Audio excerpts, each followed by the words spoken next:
Dios le bendiga a todos, amén. Damos gracias al Señor por estar aquí, en este lugar que Él ha determinado en este tiempo, para que podamos orar, para que podamos buscar el rostro de Dios, para que podamos leer la palabra y que Él nos haga entender, para alabarle, para escuchar lo que Él nos quiere hablar. Vamos a Mateo capítulo 21. Mateo capítulo 21.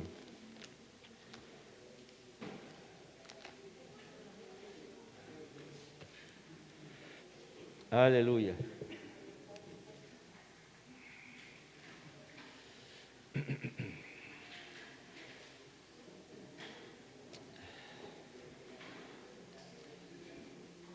Padre, te damos gracias por tu presencia en este lugar, por la presencia tuya, Padre de la gloria, de tu Hijo Jesucristo y de tu Espíritu. Gracias porque ahora también cada uno de aquellos que tú has hecho la obra por medio, comenzando con la obra de Cristo en la cruz del Calvario, somos hijos tuyos. Por lo tanto, somos templo tuyo, Señor amado, para alabar y adorar tu nombre, Señor, para ser edificados por tu palabra, Señor, para buscar siempre que tú nos hables y nos ministres. El tema es los labradores con el corazón endurecido, ¿no? Versículo 33, 21-33.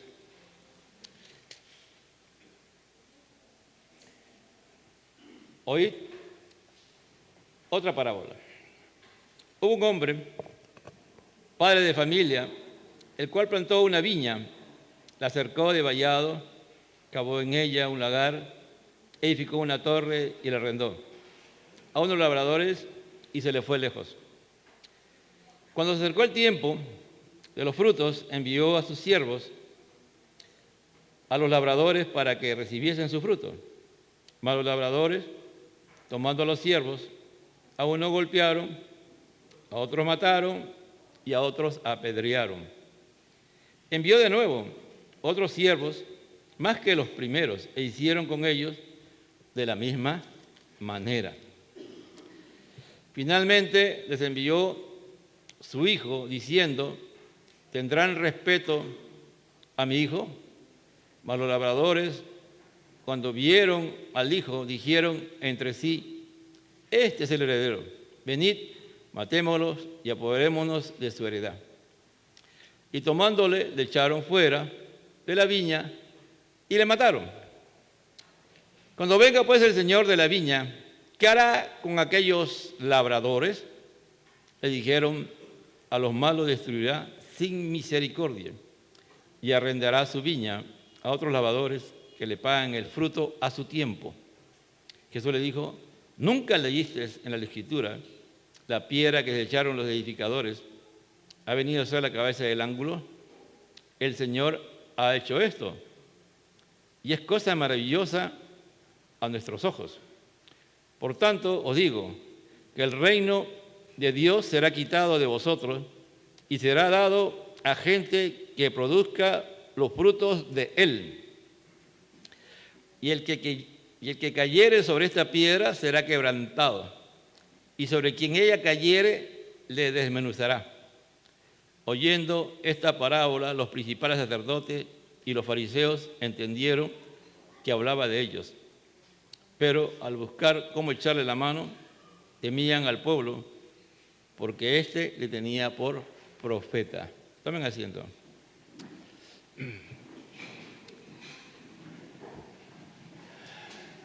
Jesús tenía que conmover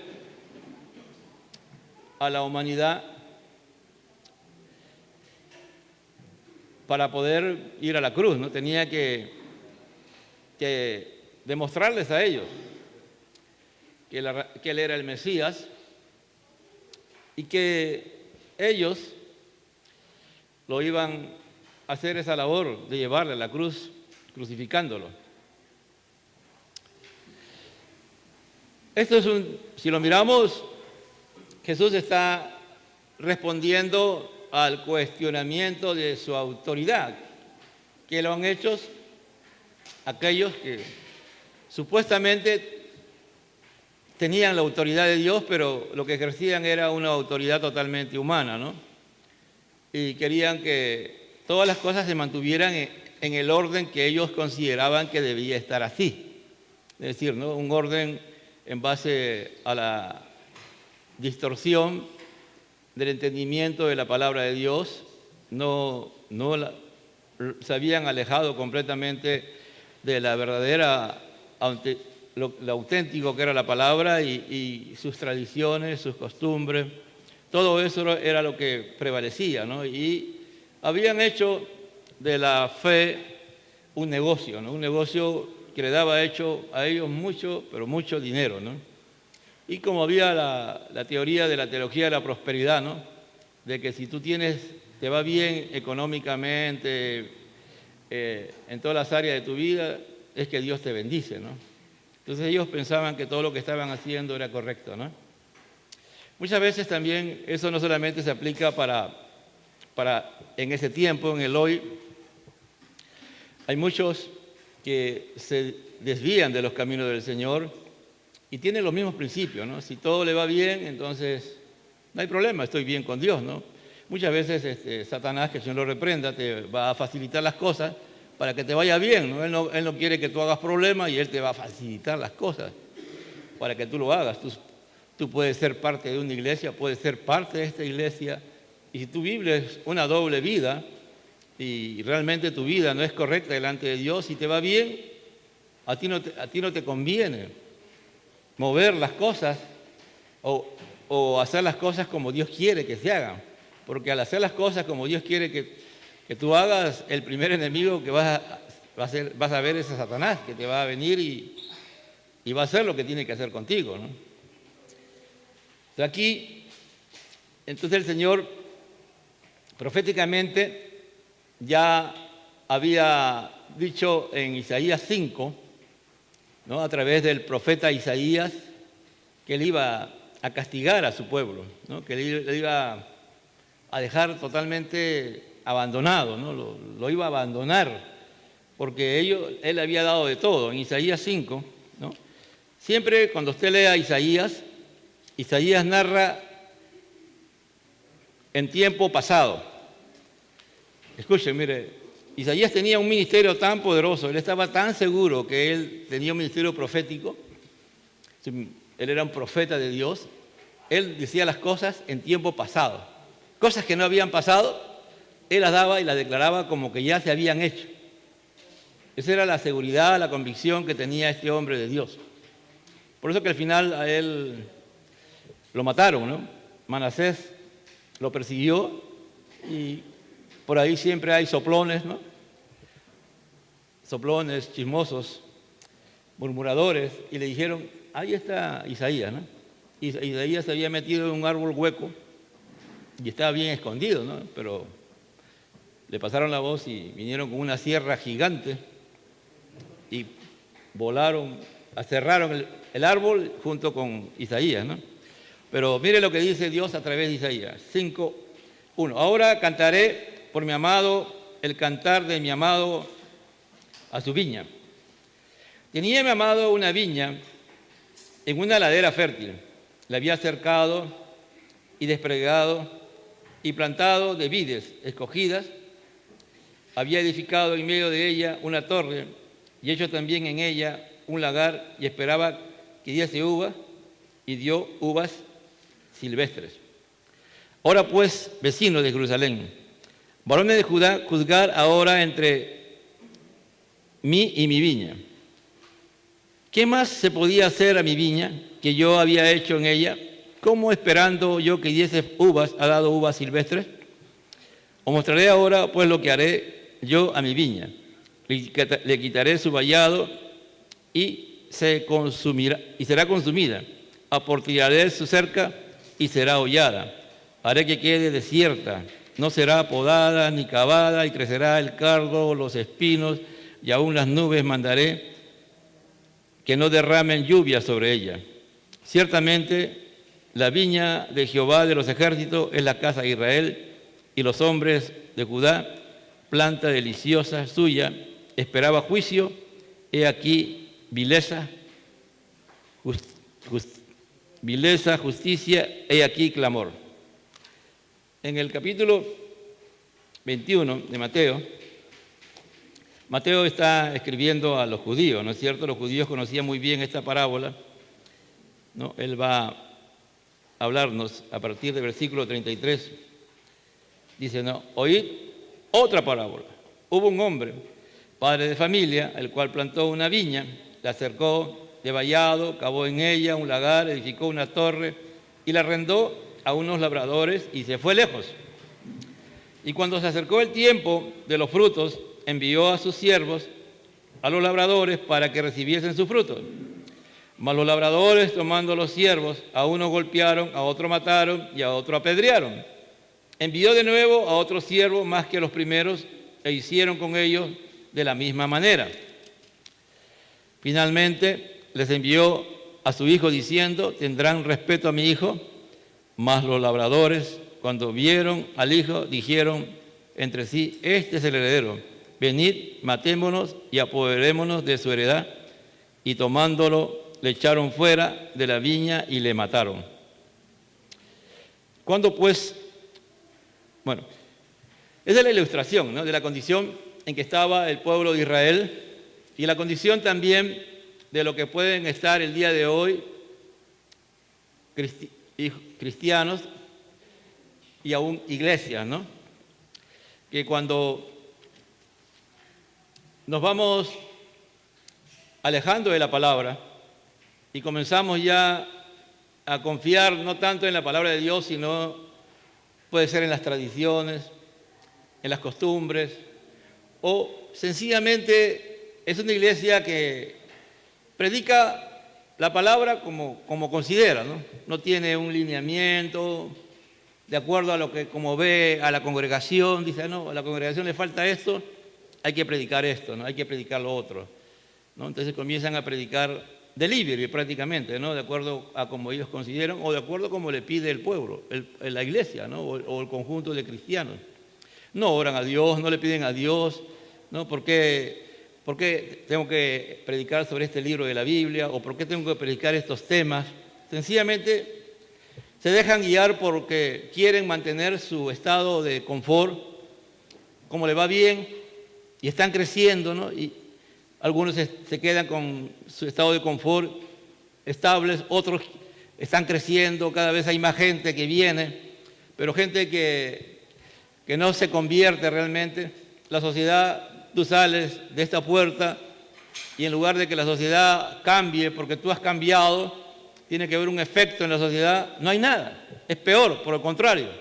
La sociedad está peor que antes, como la ciudad de Lima, ¿no? El día de hoy, ya en esta semana, se ha declarado en emergencia la ciudad de Lima. El ministro del Interior ha renunciado porque no sabe quién manda a quién ahí, ¿no? Estamos en un caos de autoridad increíble en nuestra nación. Es increíble lo que pasa en nuestra nación, ¿no? El ministro da unas órdenes, el subalterno hace lo contrario, le dan la razón al subalterno. Entonces estamos en un caos y muchas veces también eso pasa en la iglesia, ¿no? A veces se le dice a un hermano, haz esto, y él hace lo que él quiere y como quiere, ¿no? Como él considera. Entonces, el reflejo muchas veces de lo que pasa en la iglesia pasa en la sociedad. Cuando se comienza a perder el respeto a la autoridad, ¿no? A la autoridad delegada, a la autoridad que Dios entrega en su iglesia y no se respeta, eso se refleja también en la sociedad. Y el gran problema es que cuando tú haces cosas incorrectas, tú eres la persona más insegura de esta tierra, ¿no? ¿Por qué? Porque tú sabes que estás andando mal delante de Dios o no haces cosas correctas. Entonces, cualquier cosa que te pueda pasar, comienzas a temblar, ¿no? Porque sabes que Dios está actuando y Él algo puede hacer. Entonces aquí, mira, acá dice que el Señor agarró, esa es la viña del Señor, la viña es el pueblo de Dios, en ese tiempo era Israel, el día de hoy podemos decir que es el reino de Dios, que es y en la cual la iglesia forma parte de ella. ¿Y qué hace este Señor con la viña? Él agarra y va a hacer todo. Es decir, ayer se hablaba de la justificación por la fe, usando como instrumento la gracia, ¿no? Por gracia soy salvo por medio de la fe. Yo me apropio de la gracia de Dios por medio de la fe. Es decir, el que hace las cosas es Dios. Cuando ya tú aceptas el plan de Dios, lo que Dios te manda es que ejercites la fe.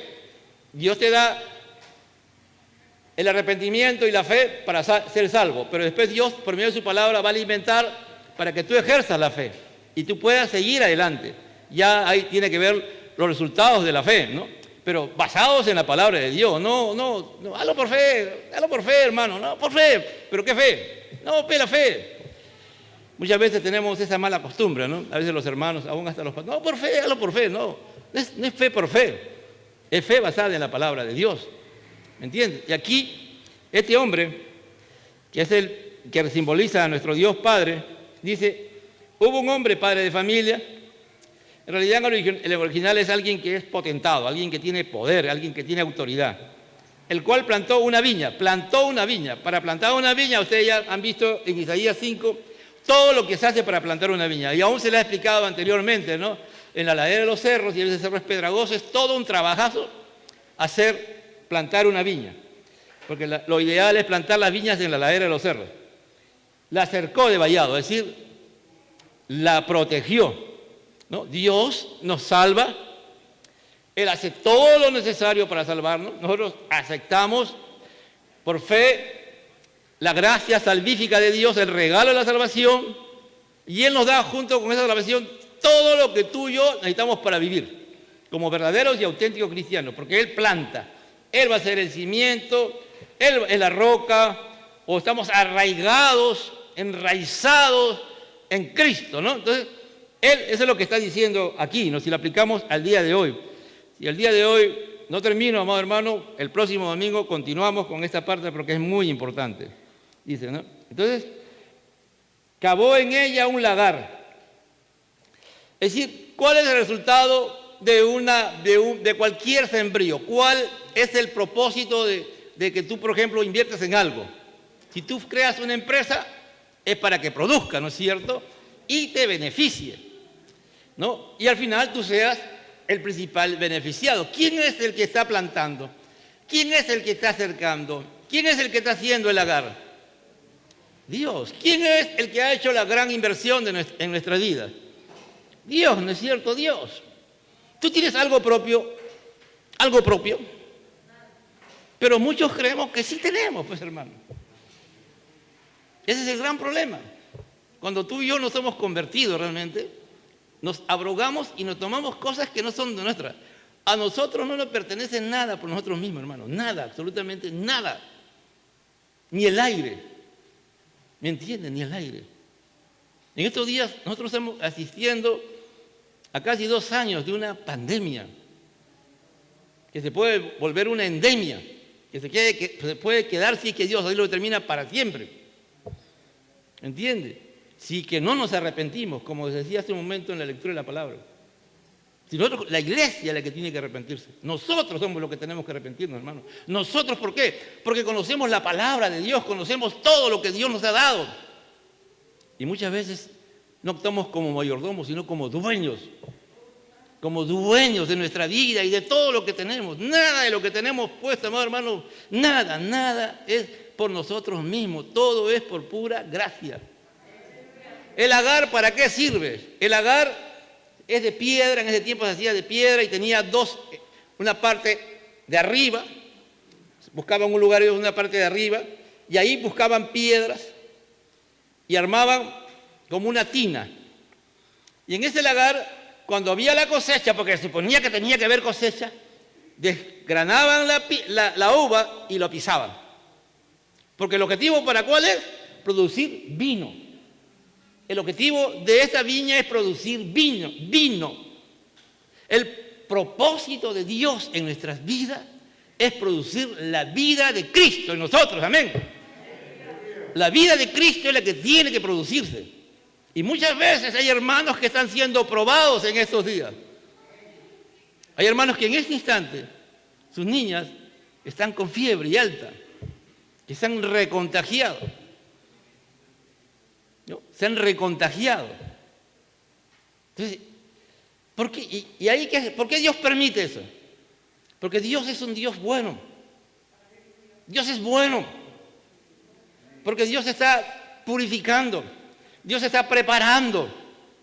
nuestras vidas, para que entendamos que la vida le pertenece a Él. Nosotros tenemos que dar fruto. Ese fruto muchas veces, ¿te imaginas? Uva, tú eres fruto, y como tienes fruto, Dios viene y ¡fua!, comienza a probarte. Él comienza a pisotear porque Él quiere que salga vino. Aleluya. Él quiere que salga vino. Él no quiere uva. Él no quiere uva en granos. Él quiere vino. Él quiere lo que sale de adentro hacia afuera, la obra que Él está haciendo adentro. Entonces, la parte de arriba iba a lagar y hacían también como algo así, como una caidita de piedras también, y llegaba abajo. Ya eso sí era hondo. Y ahí se depositaba el jugo de uva. Lo dejaban un rato y después lo llenaban en tinajas de barros y en odres o el sistema que podían usar. Entonces ahí ya esperaban y después ya eso iba a ser usado. Eso era el sistema que para eso servía el lagar, para que produzca. Pero también, ¿qué más va a hacer? Va a ser,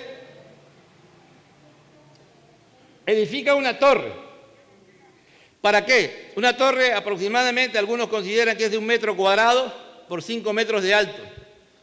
Y a veces ahí guardaban las semillas, y a veces también, o a veces podía ser un poco más grande, servía para protección de los agricultores o de los labradores, para cuidar la viña, ¿me entiendes? Se subían arriba, vale, estoy hablando mal, se subían y ahí miraban cómo estaba, si venían aves, ¿no?, para botarlos, para ver la forma, cómo no viniera nada extraño y echar abajo la viña. Miren, ¿qué cosa está diciendo ahí? Que el mismo Señor, Él va a cuidarnos.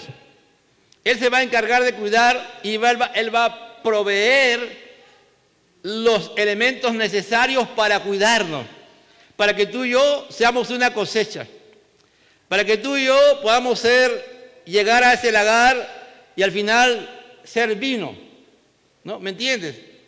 Ese era el propósito. Ese era el propósito por el cual había el cuidado, el atalaya, ¿no es cierto? En Ezequiel se habla del atalaya. ¿Para qué está la atalaya? Para vigilar. Entonces van a haber hermanos, van a haber pastores, van a haber hermanos ancianos en la iglesia, van a haber hermanos que Dios ha llamado, diáconos, diaconisas, que ellos van a hacer posible que tú y yo seamos supervisados, seamos pastoreados, podamos rendirle cuenta a Él. Si nos ven torcido, amado hermano, ellos se van a encargar. Ellos se van a encargar de hacer posible, de que tú te enmiendes. Van a estar como atalayas ahí. Y al que no le gusta eso, sencillamente van a ser de repente como eso, no sé, si tú has comido alguna vez uva silvestre. No, perdón, uva silvestre es lo más horrible que hay. Uno cuando es niño hace experimentos, ¿no? Como yo conozco, he vivido en el campo, sé algo del campo, ¿me entiendes? Entonces he probado eso y eso es horrible, hermano. Horrible, horrible, horrible. Lo que puede uno, y a veces así. Entonces, si tú no quieres dejarte procesar por Dios, cuando el Señor venga, Él te va, como dice, ¿no? Eres tibio, Él te va a vomitar de su boca, ¿no? Hay un plan aquí, hermano. Aquí es una parábola, pero tiene, y cualquier cosa. Por eso que Él habla de labradores. ¿Por qué el Señor habla de labradores? Porque si vamos a Génesis, ¿qué hacía Adán? ¿Para qué Dios lo puso a Adán para que cultivara la tierra, amado hermano? Para eso lo puso Adán. Para eso lo puso Adán el Señor. Para que Él cultivara la tierra. Vamos a ir a Génesis capítulo 2. Es importante, hermano, la palabra cultivo es la primera palabra. Cuando tú cultivas y lo haces correctamente, le rindes culto a Dios. De la palabra cultivo viene la palabra culto, cultura, ¿no? Mire, pareciera que no, pero cuando ya en el 2:15 dice, tomó pues Jehová Dios al hombre y lo puso en el huerto de Edén para que lo cultivara y lo guardare. Por eso que Él habla de esto, amado hermano. Él habla de esta situación. Es importante que entendamos todo esto, amado hermano. Si no entendemos esto, no vamos a poder aplicar esta parábola al presente, al hoy. No, porque esta iglesia en la cual tú y yo participamos necesita dar fruto, amado hermano. Necesitamos dar fruto. Y fruto abundante, amado hermano. Y si somos sinceros delante de Dios, no estamos dando fruto, hermano. Somos, a veces pareciéramos esa higuera estéril, que está muy bonita por fuera, pero cuando la miran, el Señor vino a ver, no había fruto. ¿No? Una pregunta: ¿a cuántas personas hemos evangelizado en este tiempo? ¿Cuántas personas han sido ganadas para Cristo por tu vida? ¿A cuántas personas el Señor a través de ti ha conmovido y se han convertido a Cristo y ahora son discípulos del Señor a través de ti y tú le das seguimiento? ¿Tu familia se ha firmado en la fe o en esta pandemia se ha ido al mundo y está más hundida en el mundo que nunca antes? ¿Ha habido eso? Es decir, porque ese es el objetivo, ¿no? El objetivo es que ese lagar dé vino. El lagar puede ser la iglesia, ¿no? El lugar donde Dios te está formando, te está capacitando, y a veces podemos tener problemas entre los creyentes, pero si somos auténticos creyentes nos vamos a reconciliar y vamos a seguir para adelante, ¿me entiendes? Pero si tú no eres un verdadero y auténtico cristiano, no vas a aceptar ese proceso que Dios muchas veces nos va a llevar. Dice, y la arrendó, la alquiló a unos labradores y se fue lejos. Es decir, Él ha hecho la obra en nosotros, Él ha hecho la obra y nos ha dejado su obra a nosotros. No somos su obra, pero también su obra. Su obra es las personas que no eres tú y que Dios de una u otra manera quiere que a través de tu vida edifiques a esas personas. Y se fue lejos. Aquí está hablando de Jesús, ¿no es cierto? Está hablando de Él. Él está hablando de Él, ¿no? Que su Padre lo ha mandado a Él. Él está explicando eso porque dije al comienzo que Jesús quiere demostrarle a ellos que Él es el Mesías. Que Él tiene autoridad, pero se va a encontrar con un pueblo que tiene el corazón duro. Así como con el faraón, que el faraón y gran parte del pueblo endureció el corazón. Así hay algunos cristianos que ya no van a la palabra, que ya no estudian la palabra, que ya no meditan en ella, o ya van con prejuicios, ¿me entiendes? Ya tú vas con conceptos en tu mente, ya tú tienes pensamientos claros, a ti te han enseñado y eso es lo que prevalece. No, eso no es correcto. A mí me enseñaron así. En mi iglesia o aquí en este movimiento se enseña esto y esto. Y nadie me lo puede cambiar, ni Dios mismo me lo puede cambiar, por si acaso. Lo único que falta que digan. Pero cuando tú y yo nos metemos a la palabra y dejamos que la palabra nos hable, amado hermano, muchas cosas que nosotros creemos se caen, porque no tienen sustento bíblico. No tienen sustento bíblico, amado hermano. No tienen. Pero si tú eres esa persona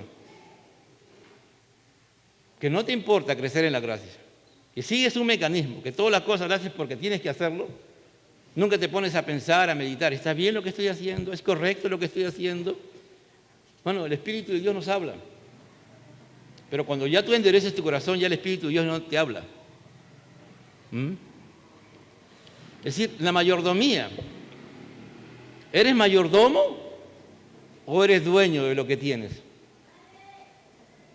¿Quién es el dueño de tu vida? ¿Tú eres el dueño de tu vida o eres mayordomo de tu vida, de la vida que Dios te ha dado? ¿Eres el dueño de todo lo que tienes? De mi casa, mis hijos, mis carros, mi profesión, de Mickey Mouse queda chiquita, ¿no?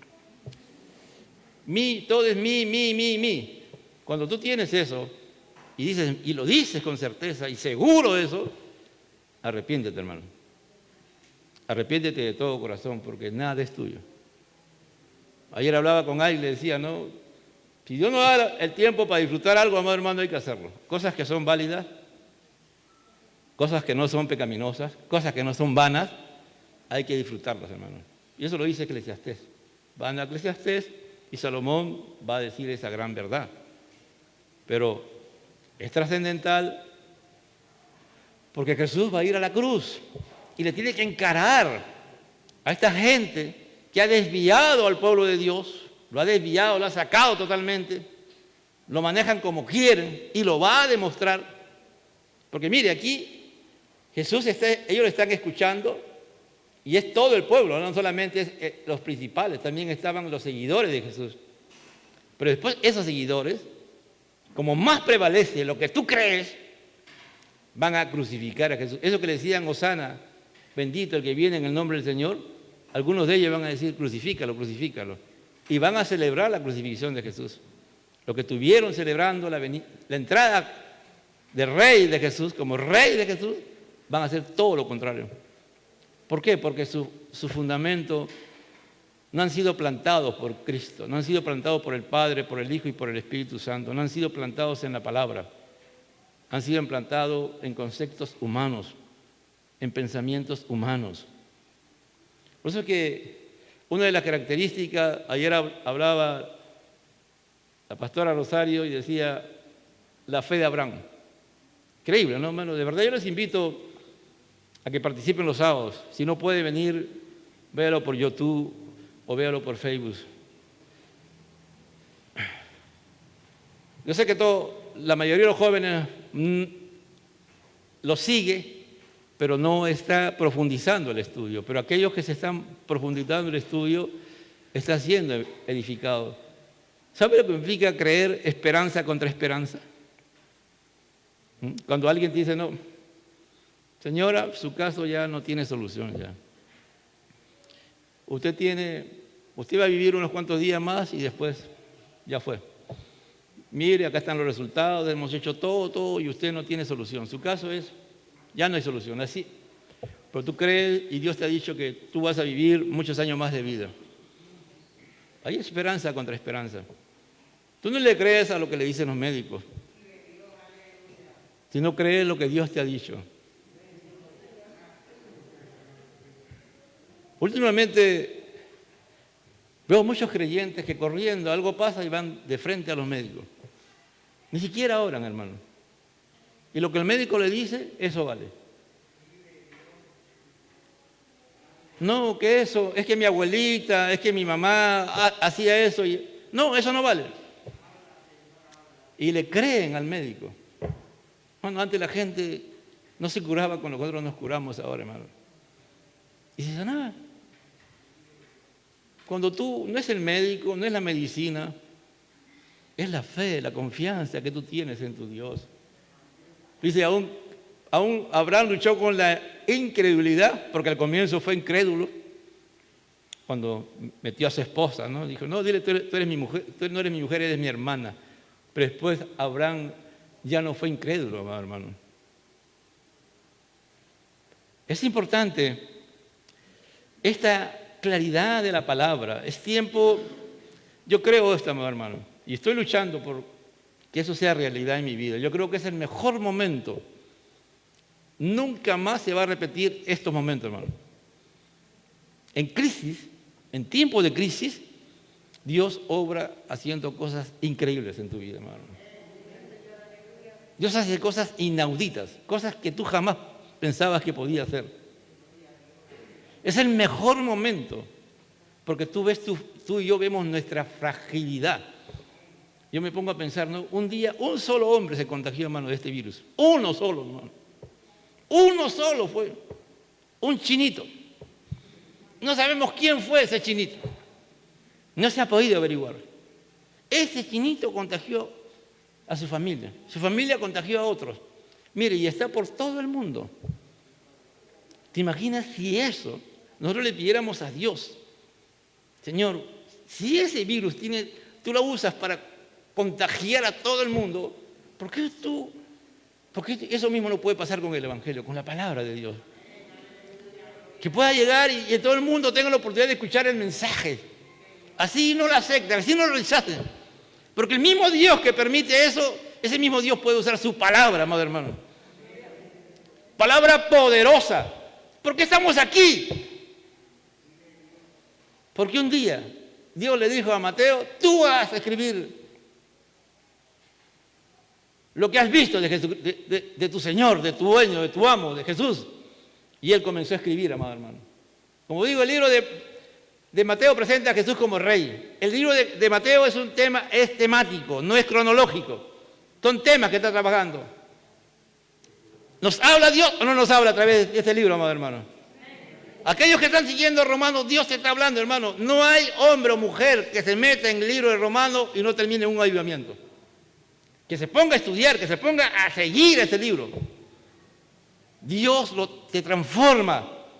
Dios te hace un hombre de fe. Dios te hace una viña fértil a la gloria que da fruto.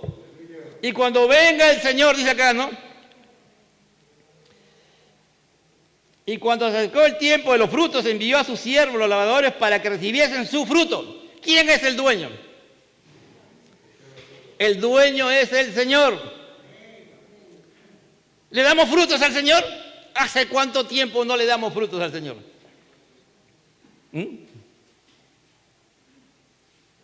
¿Le damos frutos?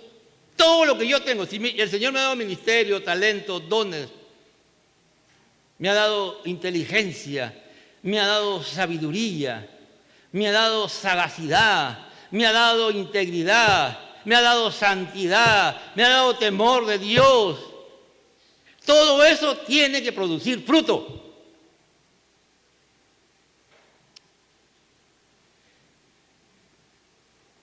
Mano, todo lo que tú y yo tenemos es del Señor.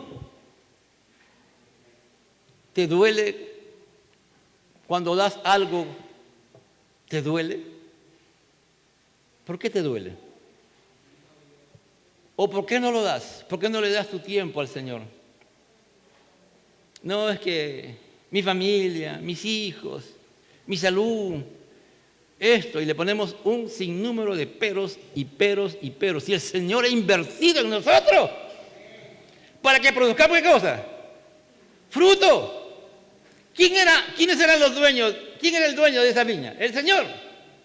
Los labradores, ellos tenían que pagar el arriendo, ¿no? Te imaginas que a ti te alquilan una casa y cuando vienen a cobrarte, oye, dice, Señor, ¿qué le pasa a usted? Si esta casa es del Señor, ¿cómo yo le voy a pagar a usted? A mí Dios me ha dado esta casa.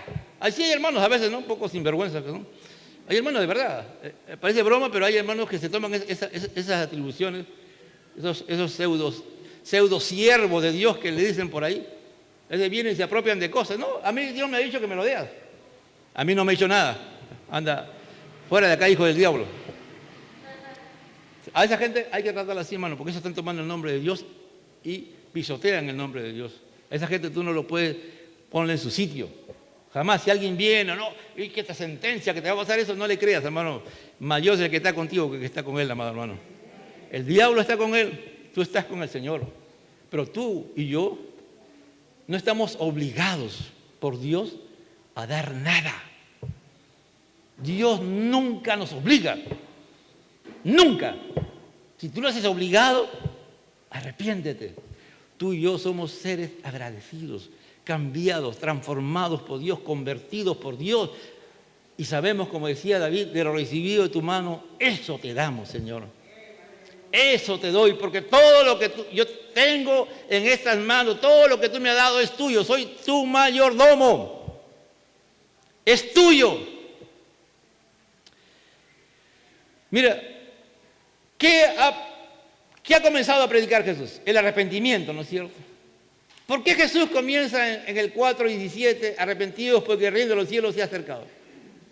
¿Por qué manda primero a Juan el Bautista a preparar el camino? Porque el pueblo estaba mal, pues. El pueblo de Dios estaba mal y había que preparar un pueblo bien dispuesto para la venida del Mesías. Y esa fue la labor que hizo Juan el Bautista. ¿Y cuál fue el premio que le dieron a Juan el Bautista? Lo mataron. Como decía la semana pasada, ni abrieron su boca. No, ni abrieron su boca. No protestaron. Estuvieron en la práctica de acuerdo que mataran a Juan el Bautista. ¿Quién? Los religiosos, estos que están ahí con Jesús, estuvieron prácticamente de acuerdo. Es importante mirar, dice, mas los labradores tomando a los siervos, a unos golpearon y a otros lo mataron y a otro apedrearon. Miren, algunos agarraron, lo escarnecieron, hicieron de ellos como las rondas campesinas. Eso fue lo primero que hicieron. Así como agarra la ronda campesina y comienza a latigar, así lo hicieron. A los segundos los mataron. A los terceros agarraron piedra y no pararon hasta matarlo, hermano. 3 cosas hicieron. Era algo horroroso, terrible. Es decir, cómo un ser humano puede llegar a estos niveles. Cómo, hermano, cuando tú y yo perdemos la visión en Dios, nos volvemos religiosos. Nos volvemos fanáticos. Los que más daño han hecho a la fe cristiana son los fanáticos, los religiosos legalistas. ¿Te imaginas que cuando hubo las cruzadas hay que ir a rescatar a Jerusalén? Llegaron a la herejía, leyeron un día el Salmo 8 y dijeron, dice, hoy de la boca de los niños de lo que más van a apuntar de la fortaleza. Entonces hay que hacer un ejército de niños para vencer a los musulmanes, a los moros. Formaron un ejército de niños, hermano, y lo llevaron a la guerra. Los musulmanes felices, pues, hermano.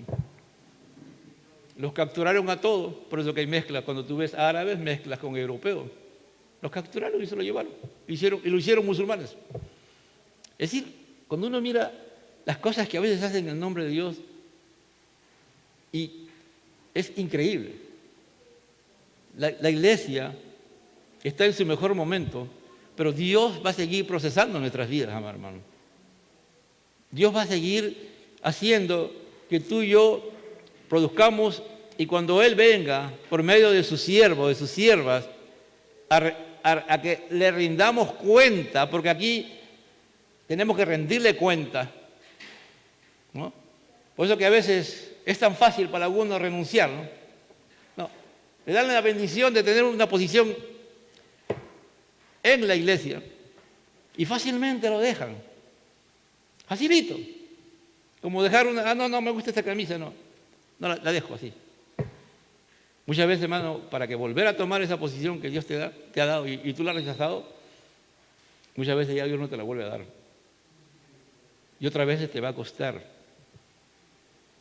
Esto es trascendental. Jesús está poniendo en orden las cosas. Jesús le está diciendo a estos religiosos que están mal, que ellos son asesinos, que ellos están matando a aquellos que traían la palabra, porque eso eran, hermano, asesinos. Su corazón endurecido los llevó a ser asesinos. A Zacarías mataron, a Jeremías mataron, a Isaías mataron. A muchos aserraron, hermano. Ahí está, cuando usted lee los héroes de la fe, ahí está la lista de todos esos, al final, que no tienen nombre.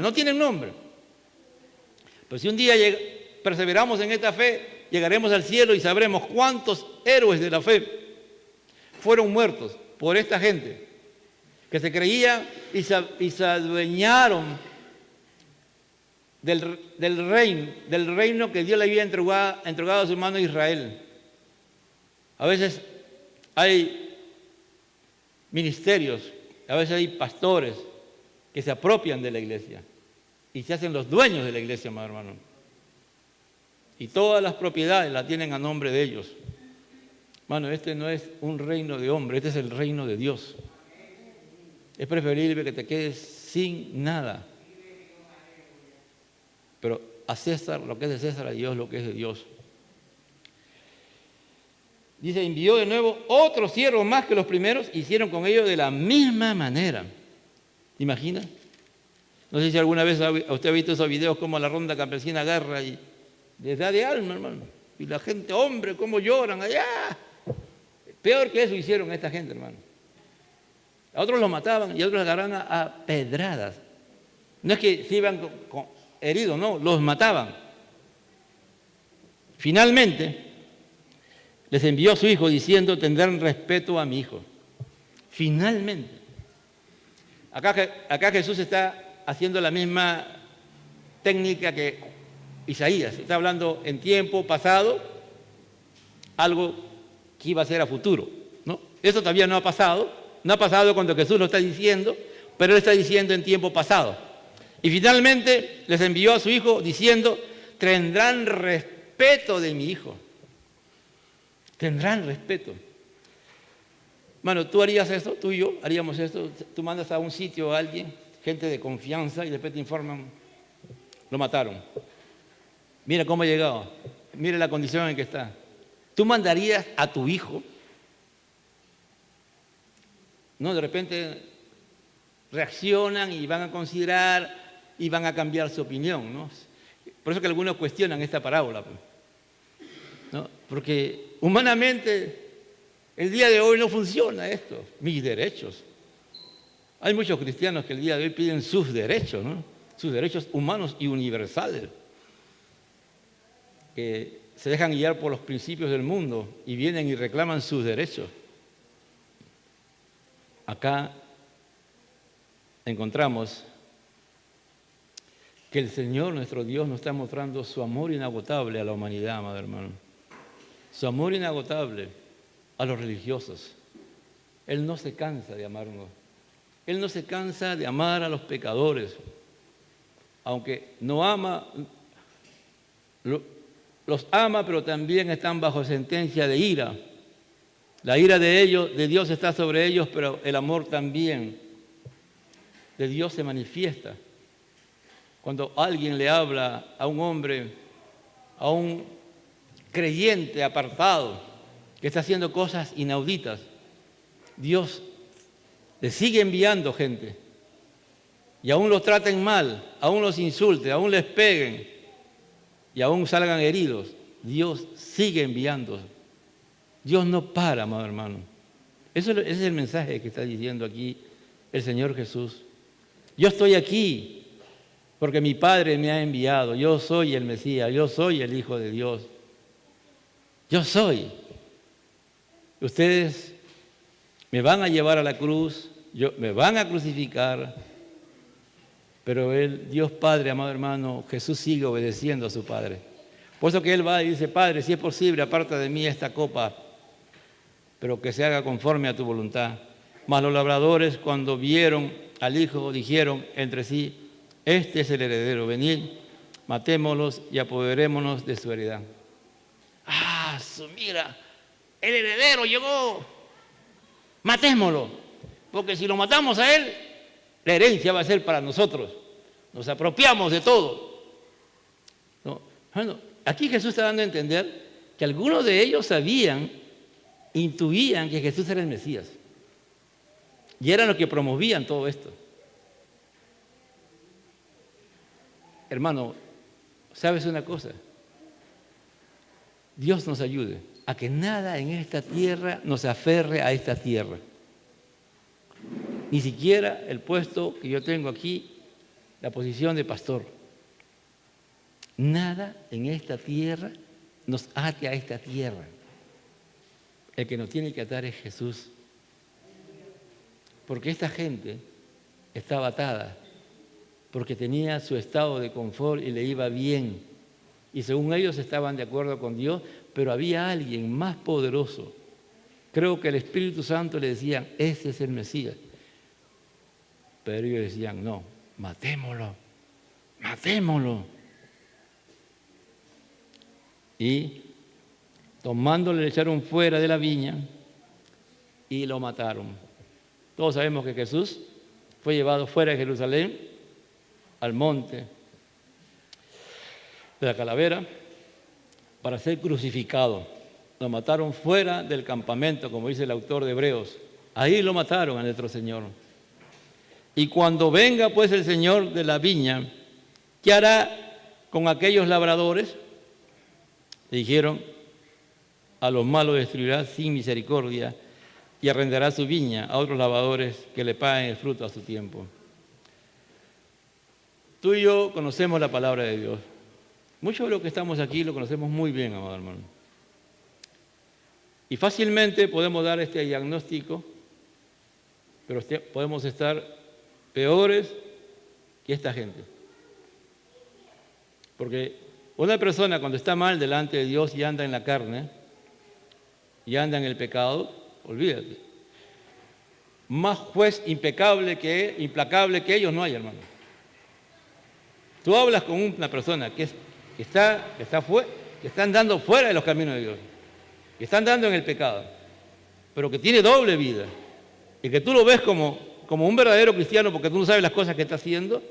Cuando le toca hacer un juicio, amado hermano, no tienen ninguna misericordia, para nada, absolutamente para nada.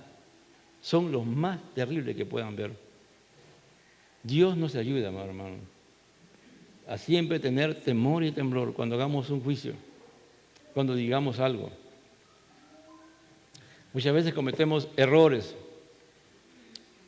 y faltas, y a veces no entendemos las faltas que cometemos, porque nuestra comunión con Dios no está en armonía. Cuando tú y yo estamos en armonía con Dios, amado hermano, el Espíritu Santo y su palabra nos reprenden en las cosas malas que estamos haciendo, en las cosas incorrectas que hemos hecho, en las decisiones que hemos hecho, en los juicios que hemos hecho. Pero cuando no estamos en el orden, somos los jueces más implacables, no tenemos ni misericordia para nada.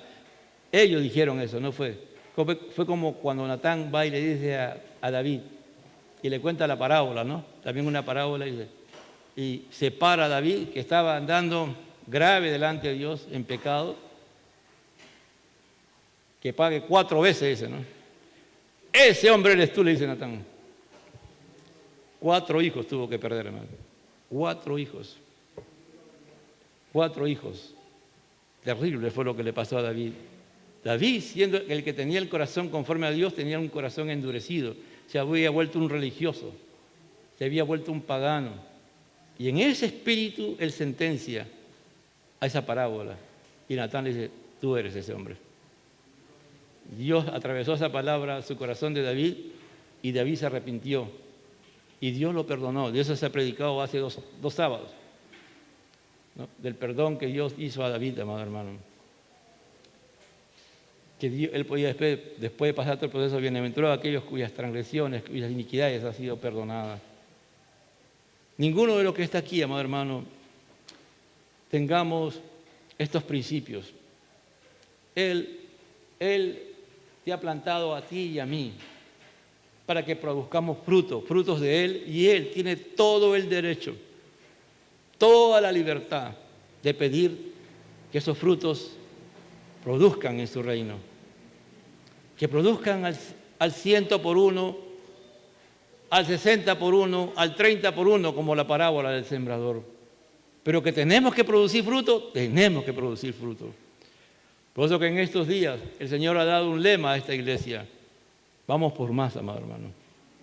Vamos por más almas, por una mayor entrega al Señor, por un mayor servicio, por una mayor misericordia, por una mayor santidad, por una mayor vida de Cristo.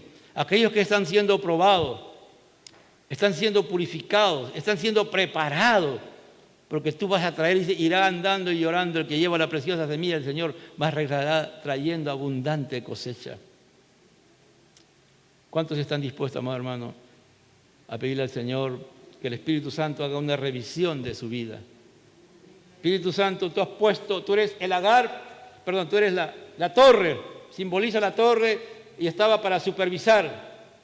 Espíritu Santo, supervísame. Espíritu Santo, escudriñame. Espíritu Santo, mírame cómo estoy, porque yo quiero ser fruto y que produzca para la gloria de Dios. Si tú me has llamado para algo, eso tiene que producir. La uva en ese tiempo es para que produzca vino.